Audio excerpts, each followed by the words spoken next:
Shiv Sena UBT के रुकने parliament Priyanka Chaturvedi का कहना है कि पार्लियामेंट में महाराष्ट्र के करप्शन का मामला उठाया जाएगा। उन्होंने कहा है कि बिहार में इलेक्शन कमीशन की कार्रवाई, पहलगाम हमले समेत कौमी मफाद, दीगर अहम मौजूआत पर भी बात की जाएगी।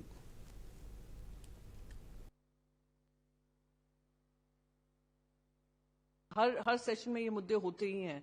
साथ ही साथ जो महाराष्ट्र में भ्रष्टाचार सामने आ रहा है और भ्रष्टाचार की कोई सुनवाई नहीं हो रही है, कोई इन्वेस्टिगेशन नहीं हो रहा है, उस पर भी चर्चा का विषय है। पर मोस्ट इम्पॉर्टेंटली जो इलेक्शन कमीशन ऑफ इंडिया ने बिहार में जो शुरू किया है, एसआईआर का जो पूरा सिस्टम शुरू किया है, वो महाराष्ट्र में जो पीठ पीछे हो रहा था, पर्दों के पीछे महाराष्ट्र का पूरा चुनाव हुआ, वो अब खुलेआम करने की तैयारी हो रही है। इस पे हमारा विरोध रहेगा और इसका हम विरोध बाकायदा जताएंगे।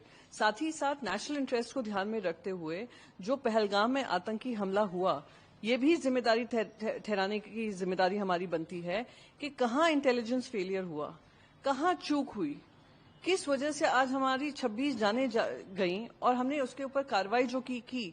पर साथ ही साथ वो आतंकवादी जो गए हैं, अभी तक मिले नहीं हैं और गायब हैं, उनको कब हमारी सरकार पकड़ कर लाएगी और उनको सख्त से सख्त उन पर कार्रवाई करेगी। तो ये सारी चीजें होंगी, नेशनल इंटरेस्ट को लेकर हो, सिटीजन